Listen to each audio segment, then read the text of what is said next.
বাবার থেকে মন্ত্র দীক্ষা আমি কিভাবে পেলাম সেই ব্যাপারে আমি আজকে বলছি।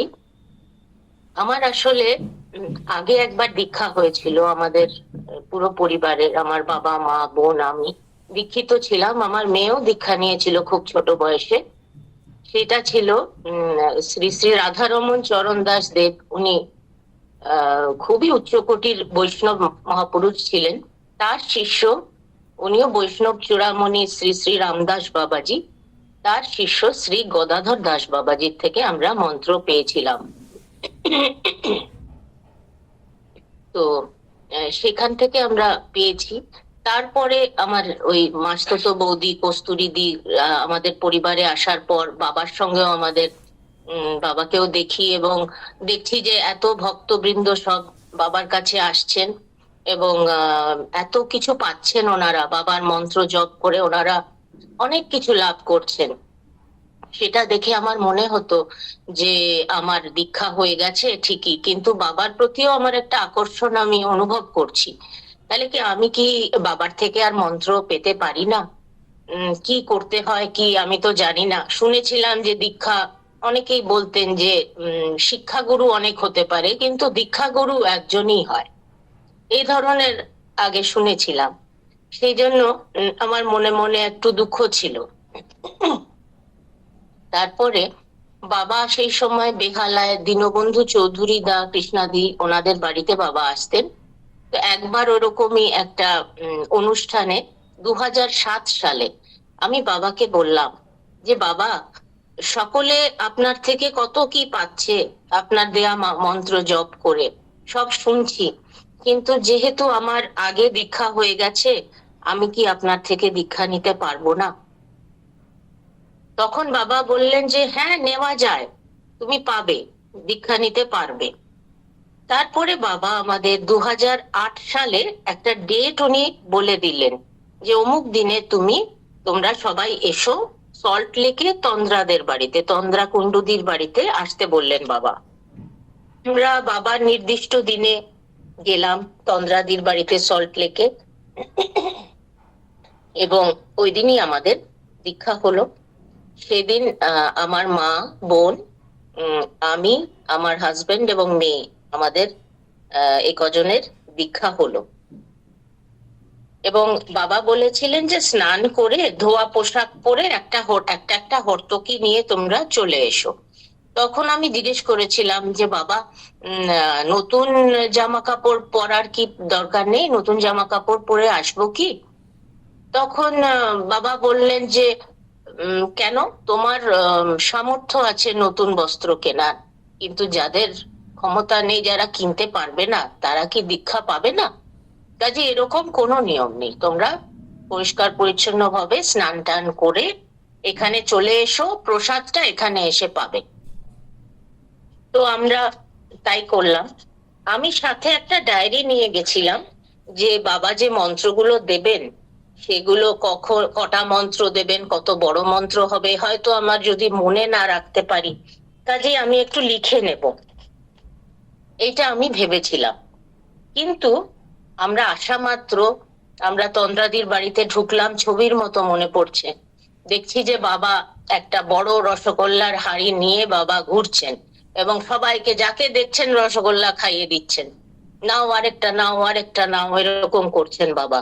আর ওনাদের তন্দ্রাদির বাড়ির বাইরের বৈঠকখানাটা বিরাট বড়, অনেক ভক্ত সমাগম হয়েছে, অনেকেই বসেছে, বাবা সবাইকে রসগোল্লা খাওয়াচ্ছেন এবং সবাই খুব খুশি, বাবাও খুব খুশি। বাবা তো এরকম সেবা দিতে বড় ভালোবাসতেন। তখন আমরা যাওয়া মাত্র বাবা আমাদেরও রসগোল্লা খাইয়ে দেওয়ার মতনই অবস্থা প্রায়। তখন মামনি দি বললেন যে শিগগিরই বলো বাবাকে যে আজকে তোমাদের দীক্ষা, তো কাজেই তোমরা দীক্ষাটা নিয়ে তারপরে প্রসাদ পাবে। তখন আমরা বললাম যে বাবা, আমি বললাম যে বাবা আজকে তো আমরা মন্ত্র নেব, আপনি বলেছিলেন আজকে দেবেন। বল, ও আমি বলেছিলাম আজকে দেব? হ্যাঁ বাবা আজকে দেবেন। তখন বাবা বললেন আচ্ছা বসো বসো বলে আমাদেরকে, তখনই আমরা মাটিতে সবাই বসে পড়লাম, কোনো নিয়ম কোনো আডম্বর কিচ্ছু নেই, বাবা আমাদের বসিয়ে দিলেন। আর রসগোল্লার হাঁড়িটা ওদেরই একটা জালনার মধ্যে রাখলেন। রেখে বাবা ছুটে চলে গেলেন একটা ঘরে, গিয়ে কতগুলো ছোট ছোট লিফলেট নিয়ে এলেন, এসে সবার হাতে হাতে দিয়ে দিলেন। তারপরে দেখি ওগুলোর মধ্যেই মন্ত্র লেখা আছে, ওগুলোর মধ্যে মন্ত্র লেখা আছে। এবং বাবা সাথে সাথে আমাদের প্রত্যেকের কাছে এসে এসে মন্ত্রটা বললেন। এবং আশেপাশে যত গুরু ভাই বোনেরা ছিলেন, আমার মনে আছে নন্দাদি ছিলেন, নন্দাদি আমাকে সাথে সাথে যেই শেষ হলো বাবার মন্ত্র দেয়া, অমনি নন্দাদি বসে পড়লেন, আমাকে আবার বুঝিয়ে দিলেন এইটা এইভাবে করবে, এইভাবে করবে, নিয়ম বলে দিলেন। আর আমার হাজবেন্ডকে একজন গুরু দাদা এসে বলে দিলেন এইভাবে আপনি করবেন। আমাদের তো দীক্ষা হয়ে গেল। এবং তখন আমার মনে দীক্ষা নেওয়ার আগে দুটো প্রশ্ন ছিল, যে আমার তো আগেরও দীক্ষা মন্ত্র আছে, আমি তো আগেও দীক্ষিত ছিলাম, তো সেই মন্ত্রগুলোও আমার করার ইচ্ছে ছিল, যাতে আমি ওইগুলো করে যেতে পারি। সেটা কি করতে পারবো কি পারবো না, এটা একটা প্রশ্ন। আরেকটা প্রশ্ন, যে আমার হাজবেন্ড বরাবরই আমি বিয়ের পর থেকেই দেখছি যে উনি সব সময় তার কাজ নিয়ে, তার কর্মক্ষেত্রে তিনি একটু বেশি ব্যস্ত আর কি, মানে সব সময় তার ব্যস্ততা। তো কিন্তু উনি বাবাকে এতটাই মানে ভালো লেগেছিল এবং বাবার কাছে নিতে আগ্রহী এত, কিন্তু বাবা এখন কটা মন্ত্র দেবেন, কবার করে করতে হবে, সেই জন্য কতটা সময় লাগবে, সেটা তো আমার জানা ছিল না। তাই আমি ভাবছিলাম যে যদি বাবা কিছু কাজ দেন, মন্ত্র দেন, যেটাতে অনেকটা সময় দিতে হবে, এবং ও যদি ওর ব্যস্ততার কারণে সেটা ঠিকভাবে করতে না পারে, তাহলে এত বড় মহাপুরুষের থেকে নেওয়া মন্ত্র সেটা ভালো করে না করলে আবার দোষ হবে না তো, সেটাও আবার একটা আমার মনে মনে একটা চিন্তা ছিল। কিন্তু বাবা তো অন্তর্যামী, বাবা সবই বোঝেন। বাবা এসেই আমাদেরকে জপের কাগজ দিয়ে দিলেন। কাজে আমার যে ডায়েরি নিয়ে এসেছিলাম, ডায়েরির প্রয়োজনীয়তাটা রইলই না। তারপরেই বাবা প্রথমেই বললেন যে তোমাদের আজকে আমি শ্রেষ্ঠ বীজ মন্ত্র দিলাম, প্রথমে এই মন্ত্রগুলোই জপ করো, তারপর অন্য মন্ত্র মানে আগে পাওয়া মন্ত্র জপ করতে পারো। মানে বাবা আমাকে পারমিশন দিয়ে দিলেন যে আগে এগুলো করবে, তারপরে তুমি অন্য মন্ত্র, আগের মন্ত্র করতে পারো। আমার প্রথম প্রশ্নের উত্তর আমি পেয়ে গেলাম, বাবাকে জিজ্ঞেস করতে আমার হলো না। তারপরে বাবা সাথে সাথেই বললেন, এবং একটা একটা মন্ত্র, 3টি মন্ত্রর মধ্যে প্রত্যেকটা মন্ত্র মাত্র 10 বার করে জপ করবে। তখন আমি খুব অবাক হয়ে গেলাম যে তাহলে 10 বার জপ করতে তো কোনো সময়ই লাগবে না। এবং এই দ্বিতীয় ডাউটটাও আমার ক্লিয়ার হয়ে গেল, একটা লাইনে বাবা আমাকে 3টে প্রশ্নের উত্তর বাবা সহজে দিয়ে দিলেন, আমার আর কিছু জিজ্ঞেস করতে হলো না। এবং বাবা কোনো বাধা নিষেধও দিলেন না, বললেন যে ঘুম থেকে উঠে বিছানায় বসেই জব করে নিতে পারো। এছাড়াও বললেন যে any time, anywhere, under any circumstances job করতে পারো। তখন তো আমি আশ্চর্য হয়ে গেলাম যে বাবা এত দয়ালু, কোনো বাধা নিষেধ, কোনো নিয়ম কিচ্ছু দিলেন না, এই করতে হবে, ওই করতে হবে, এভাবে করতে হবে, এটা আগে এটা পরে, কিচ্ছু না, তোমার যা ইচ্ছা তুমি মন থেকে করো, ভালোবেসে করো। এটাই যেন বাবা আমাদের বোঝাতে চাইলেন। তখন আমি ভাবলাম যে তাতে কৃষ্ণ তো কত কি বলেছেন আমাদের, কত কি আমরা গীতার থেকে শিক্ষা পাই, কিন্তু সেইগুলো তো সব আচরণ করা সম্ভব হয় না। সেই কারণে আমাদের গৌরাঙ্গ মহাপ্রভু নিত্যানন্দ প্রভু এলেন, কলিযুগের মানুষদেরকে দয়া পরবশ হয়ে, করুণা পরবশ হয়ে ওনারা এলেন। এসে পরম দয়াল নিতাই গৌর বলেন সকলে, যে খাইতে শুইতে যথা তথা নাম লয়, দেশ কাল নিয়ম নাহি সর্বসিদ্ধি হয়। তখন আমি চিন্তা করলাম যে এইগুলো তো আমরা শুনে এসেছি ছোট থেকে, যে নিতাই গৌর তো নামের কথা বলেছিলেন, যে নাম করতে পারো যে কোনো জায়গায়, যে কোনো নাম, যে নাম তোমার ভালো লাগে সেই নাম তুমি করে যাও, খাইতে শুইতে যথা তথা, যে কোনো জায়গায় যে কোনো অবস্থায় তুমি নাম করো, নাম সর্বশক্তিমান। কিন্তু মন্ত্রের জন্য কিন্তু নিয়ম ছিল, দেহ শুদ্ধি, তারপরে বস্ত্র শুদ্ধি, এসবের নিয়ম ছিল। কিন্তু আমাদের বাবা তো আরো দয়াল। উনি আমাদের বলেননি যে দীক্ষা মন্ত্র শুদ্ধ হয়েই করতে হবে, স্নান করতে হবে, বস্ত্র পরিবর্তন করে শুদ্ধভাবে বসে শুদ্ধাসনে বসে করতে হবে, সেরকম কিছু নিয়মই বাবা কিন্তু আমাদের বললেন না। এমনকি ঘুম থেকে উঠে বিছানায় বসেই তুমি জপ করে নাও, তাতেই হবে, তাও কি না মাত্র 10 বার। মানে আমি ভাবলাম এ তো স্বয়ং ঈশ্বর ছাড়া কি করে এইভাবে কেউ বলতে পারে। কারণ এই কথাটা তো আগে অন্য কোনো মহাপুরুষও বলেননি। তাই আমার মনে হয় যে বাবাকে শুধু মহাপুরুষ বলা, অবশ্যই বলবো, কিন্তু মহাপুরুষ শুধু নন উনি, উনি স্বয়ং অবতার পুরুষ ছিলেন।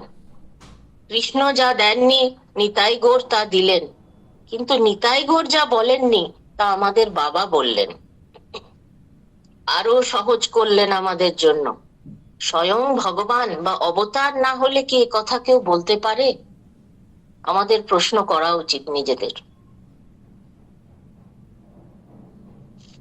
এই উদারতার কথায় আমার আরেকটা কথা মনে পড়ছে, যে আমি বাবাকে জিজ্ঞেস করেছিলাম যে বাবা, আহ আমি কি চাইলে আমি কতবার জব করতে পারি? আমার তখন খুব আগ্রহ, যে আমি ওই দিনই দীক্ষার দিনই আমি জিজ্ঞেস করলাম যে বাবা আমি কতবার করব, কতবার করলে ভালো? 10 বার তো মানে কিছুই না, আমি ভাবছি অনেক করব, এরকম মহাপুরুষ পেয়েছি। বাবাকে আমি অনেকবার ঘুরিয়ে ফিরিয়ে প্রশ্ন করলাম, বাবা কিন্তু কিছুতেই আমাকে বললেন না। বললেন any number, you can do any number, কোনো মানে কিছুতেই উনি কিন্তু বললেন না।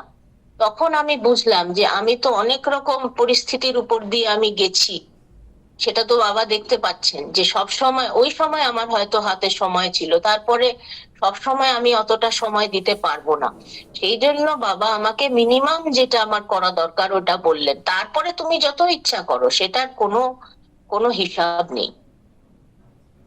তারপরে তো আমাদের কে উনি বললেন, আমি জিজ্ঞেস করলাম যে বাবা তাহলে কি আঙুলে গুনে গুনে করব? কারণ তখনও আমি মালা নেইনি, মালা ছিল না আমার। বাবাকে জিজ্ঞেস করলাম বাবা তাহলে কি গুনে গুনে করব? 10 বার করার পরে বাকিটা কি আমি গুনে করব? তখন বাবা আরো বললেন যে কেন, তুমি গুনতে পারো বলে তুমি গোনার কথা বলছো? আমি কেন বলবো? তুমি গুনতে পারো, কিন্তু যারা গুনতে পারে না, অসুস্থ বা অতি বৃদ্ধ, তারা কি জব করবে না? কাজে উনি গোনার নিষেধটা মানে বিধিটাও উনি রাখলেন না। তোমার যেভাবে ইচ্ছা তুমি করো, তুমি ঈশ্বরকে ডাকবে, কিভাবে ডাকবে সেটা তুমি যেভাবে তোমার ব্যাকুলতা বৃদ্ধি হয়, যেভাবে তুমি যত বেশি এতে ডুবতে পারো, সেটা তোমার যেভাবে সুবিধা হয় তুমি করো। এই ছিল বাবার কথা আর কি। আরেকটা কথা, যে যখন আমাদের মন্ত্র বাবা দিয়ে দিলেন এবং সব দিদিরা ভাইয়েরা আমাদের এক্সপ্লেন করে দিলেন যে কিভাবে আমরা মন্ত্রটা করব, সেই সময় তো আমি তো আনন্দে আপ্লুত। আমি বুঝিনি যে আমার আরো কিছু কাজ বাকি আছে। বাবা দেখি পাশে দাঁড়িয়ে আছেন, চুপচাপ আমাদের দেখছেন, গম্ভীর ভাবে দাঁড়িয়ে আছেন। তারপরে বাবা বললেন যে হরিতকিটা দিয়ে এবারে সেবা দাও, মানে সেবা করো, সেবা দাও না, হরিতকিটা দিয়ে এবারে সেবা করো। মানে আমার দীক্ষা তখনও কমপ্লিট হয়নি। তখন আমি সাথে সাথে ও হো বাবা বলে ব্যাগ থেকে হরতকি গুলো বের করলাম, করে আমাদের সবার হাতে হাতে দিলাম, এবং আমরা সবাই বাবা হরতকি দিয়ে একে একে প্রণাম করলাম। আমাদের দীক্ষা কমপ্লিট হলো, এবং বাবা তারপরেই আমাদের বললেন বসো বসো বলে বসিয়ে দিলেন, এবং প্রথমেই এলো সেই বিশাল রসগোল্লার হাড়ি। বাবা বললেন যে 4টা মিনিমাম সবাইকে খেতেই হবে, তারপরে যতগুলো পারো খাবে। সেই দিন ছিল আমাদের প্রসাদের, ওই দিন ব্যবস্থা ছিল রসগোল্লা আর দই বড়া, দুটোই খুবই সুস্বাদু এবং খুবই ভালো লাগে সকলের খেতে। তো বাবা ওইভাবে আমাদের ওই দিন সেবা দিলেন। এবং তারপরে আমি ওই দিন অনেকেই বলছিলেন যে মহাপুরুষ যারা প্রণাম করতে আসছে, আমাদের তো দীক্ষা হলো তাই আমরা প্রণাম করলাম, কিন্তু সবাই যাতে বাবাকে ছুঁয়ে প্রণাম না করে, কারণ সেটার কোনো প্রয়োজন নেই। সেটা যারা সিনিয়র দাদা দিদিরা ছিলেন তারা বোঝাচ্ছেন, যে মহাপুরুষ দর্শনেই পূর্ণ, মহাপুরুষকে বারবার ধরে প্রণাম করার দরকার নেই, এটা বলছেন। কিন্তু আমি তো তখনও অত দেখিনি বাবাকে, আমি তুলনায় নতুন। তখন আমি মনে মনে ভাবলাম যে আমরা তো এতকাল শুনেছি যে সব মানে মহান ব্যক্তিদেরই প্রণাম করা উচিত, সবাইকেই প্রণাম করতে হয়।